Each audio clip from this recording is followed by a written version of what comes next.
Asbestos can manifest itself in many different ways.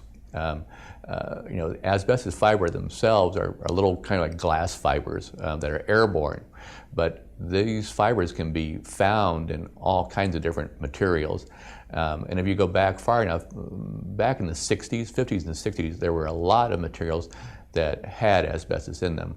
And the asbestos was really a filler. It didn't really serve any purpose except to just bind the product together. So, and nobody knew what was going to happen with the stuff.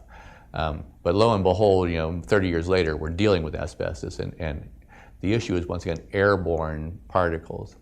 So, so with that as sort of a baseline, often asbestos-filled materials are perfectly fine, provided you don't mess with them.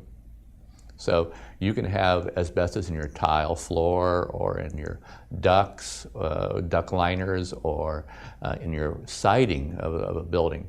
And that's perfectly fine. You can walk and be in the room and whatever it may be. But if you were to start demolishing that material, or to break that material, then the particles are going to go up into the air, and you're going to breathe it, and you're going to be a very sorry person. So the federal government, once again, has taken very strict regulations on this type of thing, and they're very, very touchy about asbestos. And so if you think once that you're going to be renovating an existing building, and if you think there's any chance there might be asbestos on that site, you really need to take the time to check this out. And it can occur on any number of different levels, like we've talked about. And it can seem like a relatively minor situation, but any type of even the most basic mitigation of asbestos can cost thousands of dollars. So as an example, we were doing a project recently, and we only had to clean out one room.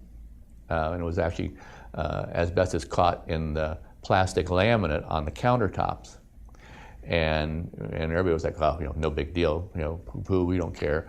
But it cost us about $5,500 to clean out that one room. And so you need to identify, what are your asbestos risks.